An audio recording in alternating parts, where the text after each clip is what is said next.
Hello all. Today we will go through the example 3 of the chapter number 8 of trigonometry. इस question को हम लोग दो तरीके से सॉल्व करेंगे.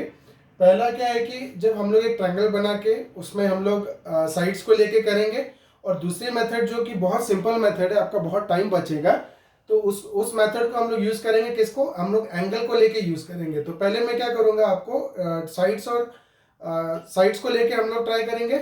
Then finally we will go for an easy solution which will be dealing with the angle. तो ये क्वेश्चन जो है, अगर हम लोग साइड से करते हैं तो अपने को 3 से 4 मिनट लगता है, लेकिन इसी क्वेश्चन को अगर हम लोग एंगल लेके करेंगे तो हमको बहुत इजी तरीके से सॉल्व हो जाएगा. तो अभी देखो कैसे करना है. बट इसके लिए क्या है कि ये क्वेश्चन आपका सेकंड मेथड में सॉल्व करने के लिए आपको क्या करना पड़ेगा, इसका पहले वाला जो मेरा जो वीडियो है जिसमें मैंने ट्रिग्नोमेट्री के सारे कॉन्सेप्ट्स एक साथ बताए हैं, अगर वो आप एक बार देख लोगे तो ये वाला सेकंड वाला क्वेश्चन, सेकंड जो मेथड है क्वेश्चन का सॉल्व करने का, वो आप इजीली कर सकते हो. क्योंकि क्या है कि आपको उस वीडियो में पूरी कॉन्सेप्ट एक साथ मालूम हो गई. अब ये जो क्वेश्चन है, ये आपका एक्सरसाइज 8.3 का एक्सरसाइज 8.1 का एग्जाम्पल है. बट तो इसमें क्या हो गया कि सिर्फ 8.1 के लिए जितनी थ्योरीज चाहिए उसी को लेके आप इसमें डाल सकते हो. लेकिन मैंने क्या किया है कि इसमें आपको 8.2 एक्सरसाइज के जो सेकंड मेथड हमारा इजी मेथड है, उसमें 8.2 एक्सरसाइज का थ्योरी लगेगा. तो वो वीडियो अगर आप देख लोगे तो आपको इजीली ये वाला सेकंड मेथड आपको समझ में आ जाएगा. So let's go through it. So it is given that in A right triangle ABC you have a right triangle ABC and it is right angle at B. So it is right angle at B. Okay. And it is given that tan A is equal to 1. So I am taking A as this angle. And verified that 2 sin A into cos A is equal to 1. तो जो हमारा traditional method है, जो हम लोग का book में दिया हुआ है, NCERT टेक्स्ट बुक में जो दिया हुआ है, वो मेथड क्या है कि आपका tan A is equal to 1 दिया हुआ है. So if this is A, so this will be P and this will be B. And 90 degree का अपोजिट वाला क्या बन जाएगा? हाइपोटेन्यूज. एंगल का अपोजिट वाला परपेंडिकुलर, एंगल जिस पर रेस्ट कर रहा है वो बेस, और 90 डिग्री का अपोजिट वाला hypotenuse. So tan A equal to 1 हो जाएगा. तो हमको पता है कि tan A क्या होता है? Perpendicular by base. So perpendicular by base कितना हो गया? 1. तो हम लोग क्या लेंगे? Let P is equal to K. तो रेशियो मेंटेन करने के लिए B को भी क्या लेना है हमको? K. अगर P बाई B है, P को अगर हम लोग K ले लिए तो B को भी हमको क्या लेना पड़ेगा? K. तब जाके रेशियो कट के आपको कितना आ जाएगा? 1. ना हमारा जो बाय पाइथागोरस थ्योरम,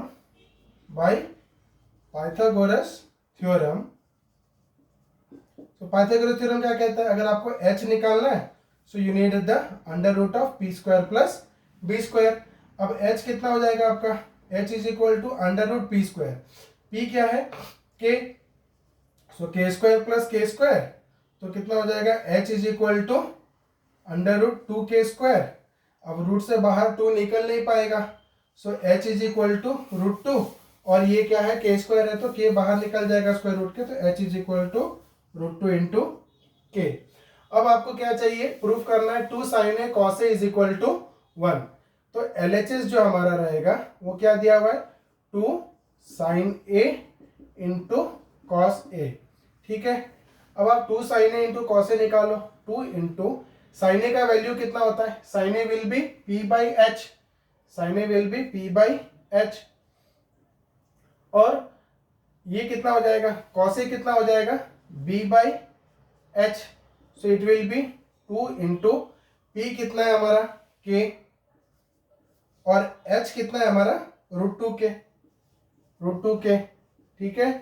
और B कितना है मेरा? K. B कितना है? K. और H कितना हो गया मेरा?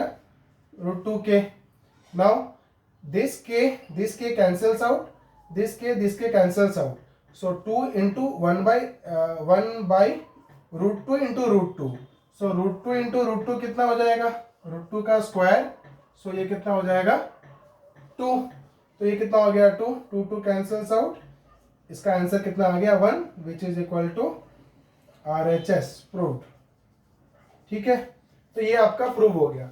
बट देखो, इसको आपको करने के लिए कितने कैलकुलेशन करने रहे. अब हम लोग देखो सेकंड मेथड में जाएंगे तो सेकंड मेथड कितना इजीली हो जाएगा. देखो, अगर आपने मेरी पहले वाली वीडियो देखी होगी तो tan a का वैल्यू कितना दिया हुआ है 1। अब देखो हम क्या लिख सकते हैं tan a। अब 1 कब आता है ट्रिग्नोमेट्रिक टेबल में? tan a के कौन से एंगल के लिए 1 आता है? हमारा tan 45 के लिए 1 आता है। तो मैं 1 को क्या लिख सकता हूँ? tan 45 degree. तो विच इंप्लाइज क्या हो जाएगा? एंगल ए कितना हो जाएगा? 45 डिग्री। एंगल ए कितना हो गया? 45 डिग्री। ठीक है। अब मैं LHS लिया। LHS कितना हो जाएगा? 2 into sign A into cos A. अब देखो 2 इंटू साइन 45 कितना होता है? साइन ए मतलब 45, तो 2 into sine 45 degree into cos 45 degree. So कितना हो जाएगा? 2 इंटू साइन 45 डिग्री 1/√2 और कॉस 45 डिग्री कितना हो जाएगा? 1/√2। तो देखो अभी हम लोग आंसर कितना जल्दी निकाल दिए। So is equal to 1 RHS। ठीक है। तो ये वाला जो प्रोसेस हमने किया, इससे क्या हो गया, हमने कितना इजीली ये सॉल्यूशन को हमने निकाल दिया और अब हमारा टाइम भी बचता है। तो आपको यही ध्यान में रखना है, क्योंकि क्या होता है हम जब क्वेश्चन करते हैं, हम जब प्रैक्टिस करते हैं, हम 8.1 8.2 8.3 पढ़ के जाते हैं। बट मेरा सजेशन क्या रहेगा, ट्रिग्नोमेट्री में आपको क्या करना है, आपको पूरा जो मैंने एक वीडियो बनाया जो पूरा थ्योरी उसमें कवर अप किया, वो पूरा आप देख लोगे तो आप कोई भी कॉन्सेप्ट कहीं भी यूज कर सकते हो, स्टार्टिंग फ्रॉम द एक्सरसाइज 8.1। उससे बेनिफिट आपको क्या हो जाएगा कि आपको शॉर्टकट्स मालूम होगा। हम क्या करते हैं जब पढ़ते हैं तो ये वाला हमारे दिमाग में क्या हो जाएगा, बैठ के रह जाता है कि ये प्रोसेस में इसको करना है, 8.1 का क्वेश्चन है। बट उससे क्या होता है, हमारा टाइम थोड़ा वेस्ट हो जाएगा। तो this was the easy process to do this question. So further we will go through another question, जो कि हम आगे बहुत मतलब जो भी मैं क्वेश्चंस आपको कराऊंगा वो उतना ध्यान में रखो कि आपको क्या हो जाएगा, मेरा वीडियो एक बार देखने के बाद आपके दिमाग में वो फिट हो जाएगा। So wait for my next video. I will come through the another example. Thank you.